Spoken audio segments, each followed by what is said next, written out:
everyone. In today's video, I'm going to go over a super simple, easy to follow Excel budget that you can follow along to. You can actually also make yourself if you're pretty decent with Excel. The only formula there really is the sum function. So if you can do that and you can, move columns around and rows, then you can definitely do this budget yourself. Or if you want to take the hassle out of doing it yourself, then you are more than welcome to purchase this exact same budget. I will leave the link in the description box below. It will take you straight to where you can purchase it, and you don't have to worry about making it yourself. This is the exact budget that I use as well to keep track of my finances, although I do also keep track of it on paper because I'm more of a paper person in general.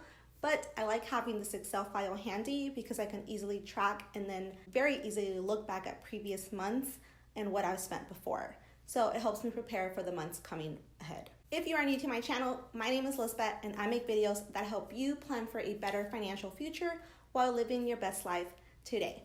So if that's something that you're interested, then make sure you hit that subscribe button and the notification button so that you don't miss out on new weekly videos. Without further ado, let's go ahead and get started. Okay, so if you have Excel 365 or a Hotmail account, you should have access to some kind of Excel, which I would go here, and then you would upload a workbook, which this is under my downloads.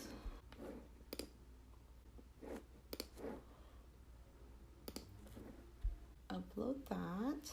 So this is pretty much the one that you would download directly from my site if you purchased it. And this is how it'll look for you.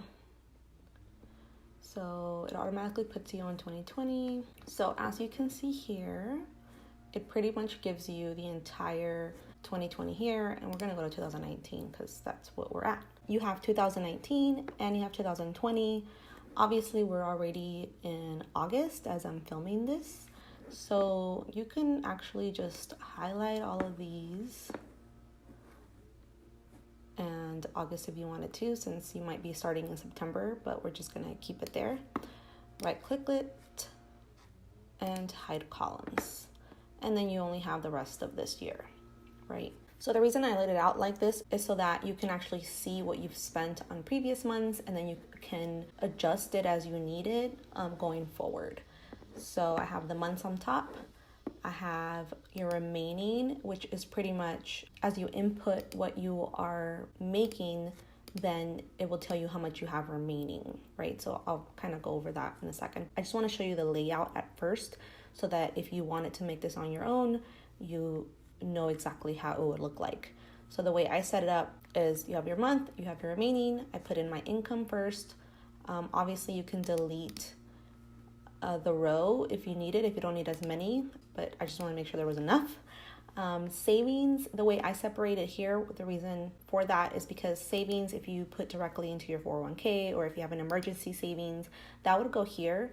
But then if you have any kind of sinking funds, then I would put them here. So obviously if you don't need that, if you just want to keep it all together, you can easily delete that row as well and then just keep it all as savings. But I like to keep mine separate. Then you move on to your expenses. I put all my bills that are kind of normal, like I know exactly how much my internet bill is, I know how much my rent is, and so on and so forth. Like those that you pretty much already know go up here.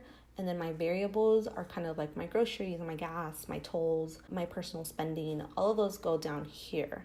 And then I can have my total expenses and my total variable expenses. Obviously, like I said, the same as with the savings and the regular sinking funds. You can just delete this row if you want to make it all into regular savings and then have it just be one sum formula here instead of adding the expenses and then this one being your variables. So, that's easy to do. And this last one should be debt. Sorry about that, guys. Just a little copy and paste. It'll take you like 20 seconds. Or you can always change it. Those are all, things that you can change anyways. But there's that. So that would be debt, right? So any credit cards, any student loans, anything like that. Let me go back to changing this to just August because So we're down to debt. You put in your any credit cards, any student loans, any other, personal loans, anything like that, that would go under there. Now that you have all that broken down and you kind of know where everything is, then I can tell you what this formula, why I divided it between budget and actual. So for example, you have your paycheck 1, your paycheck 2, and the first column is so that you can budget for what you think you're going to make and therefore what you should spend. So if I know my paycheck's about $1,500 and then the other $1,500 here, this is telling me I'm making $3,000. So then I'm going to go to my savings and it's going to tell, I'm going to put in my emergency amount, which let's say it's going to be $200, right? So now it's telling me that it subtracted the $3,000 minus the $200 that I'm going to put towards my emergency, and I have a remaining $2,800 left for everything else. So if I have a vacation fund and a gift fund, which I do both, I have a video all about how I save for gifts and I plan out my gifts for the year. I will link it for you above if you like, but I have a gift fund and all that. So I say I put 100 and another 100. So that's a total of 400 in savings, and I still have $2,600 remaining. So you pretty much go down your expenses. So say you have rent and you have a car payment and you have your cell phone. So all of this you can simply highlight and center if you like. It's up to you. So, say your rent is $800 and your car is $300 and oops, that's not $300 and your cell phone is $100. So all that right here was his total expenses. It says $1,200, right? There's no variables yet. So then you would go up here and you have $1,400 left. So just pretty much keep going down. You're gonna budget out, I don't know, $300 for groceries, personal, say $200, and you go back, you have $900 left. So you're pretty much going down. If you have any student loans, then let's say you're paying $300 towards that. And now you have $600. So then you can kind of, obviously you're going to put in your main expenses first. Well, I would say savings first, just to kind of get an idea of what you would have available for your variable expenses. But obviously, you have to pay for rent, you have to pay for your car, etc.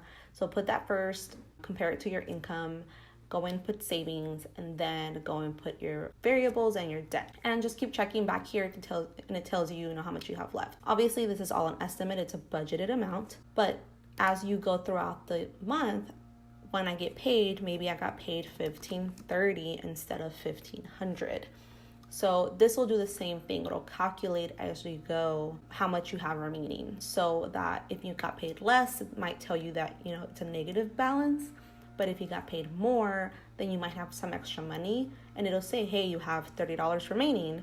Well, then that's maybe something that you can actually end up putting towards your loans, right? So now instead of $300, you paid $330 and you're chipping at it a little bit more. Same as if you overspent on groceries, but you picked $350, it'll keep tabs on all this as far as if maybe there's somewhere else that you need to cut in order to make sure that you don't end up negative for the month. The whole point is that ideally that number should be 0. Everything that you brought in should be accounted for somewhere in one of these categories. And so that way by the next month, you have a better understanding of where you need to kind of move around your budget or adjust as needed, of course. Maybe you can put in more towards savings, or you can put more towards debt, or you can splurge yourself a little bit more that month if you are planning on having extra income that month. So this is pretty straightforward. You can obviously change these as you like. You can change the funds, the savings, if you want it to be called something different. The only thing that you do have to keep in mind is that the way that this is going to calculate is by starting with the income and then subtracting all that you're putting in for savings, all that you're putting in for expenses, and all that you're putting towards debt. So that will just simply subtract it from your total income in order to give you that remaining balance. That's the main thing you have to remember. So if you don't want parts of this to go towards that remaining balance, obviously you wouldn't put your 401k on here if it automatically comes out of your paycheck, because that's not money you're accounting for on part of your income, because you'll get your paycheck after your 401k has been taken out. Now, if you did want to include it, just make sure you add a separate line for how much it is. So say, for example, $400 gets taken out of your 401k. Well, then you can include that on your income and then add it to your savings. So if you wanted to keep track of it, it balances each other out because you're putting it as income and you're putting it as 401k. So, there's that option, as long as you're making sure that you're accounting for it both ways. I don't know if you can hear them mowing the lawn outside. If you do, I'm so sorry. I waited for my boyfriend to finish mowing the lawn, but then somebody else started doing it. So anyways, obviously you can make all these columns wider if you want to, whatever helps you have it more visually appealing. You can also change these colors if you want to. You just go up here and change it to whatever you want. Same for savings, expenses, and debt if you wanted to change the color scheme of it. But yeah, like I said, it's a super simple way of just keeping track of your money. And since I've started filling it out, I'm able to see what all I spent in January, February, March, so that now that 2020 is going to come up, sooner rather than later, I can kind of look back at what my average, gas bill was for January, what my average electricity bill was for January, and then I can go on and have the best possible budget for January because we're comparing apples to apples, right? And then once 2021 comes around, if you still like this budget, then you can simply duplicate and change it to 2021 and move it on over to the very end. And there you go, keep going, right? If you really like this budget, I hope you do. But I'm going to delete it because we're not there yet. And knowing myself, I'll probably make another one, maybe even before the beginning of 2020, who knows.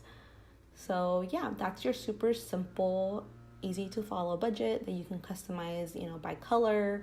Obviously put in your own categories on here and just kind of start on that budgeting journey. This is something that you can access anywhere that has internet, because as long as you can get into your email, you can get to this. If you are a Google Sheets user and you wanted to convert this into a Google Sheet, because Google Sheets is free, so is this, by the way. So you don't, whether it depends on if you're a Outlook user or a Gmail person. Either way, you can have access to this for free. So if you are a Google person, then I'm going to my Google here. I would upload my file, same. It's this one, sorry for all this stuff. So then it tells you that X means that it's an Excel file. So all you would do is you would right click it, and when it says open with, you would put Google Sheets. And there you go. So because the font is a little different than the other one and they might not have it available, this font, I don't like it, but if you do, you can keep it. And if you don't, then you can simply highlight everything. Highlight all the way down. Oh my God, that lawn person is so loud. And you would change the font, right? So say, I like that one. It looks like the other one. Anyways, yeah, so there is the font changed. This looks a little bit wonky right here. It's, the simple fact that you're switching it from Excel to Google might be why, but you can make it a little bit wider, and then that fixes that. So you can go do that for all of them, all the way across. Just kind of give them a little room. Oh my God, that's so loud. And there you go. It's all ready to go. It's ready to use. All the formulas are the same, same across, all that stuff. So it'll work the exact same way. It's just a matter of what you have and what your preference is, either Outlook or Google. Either way, obviously change the name to your own monthly budget.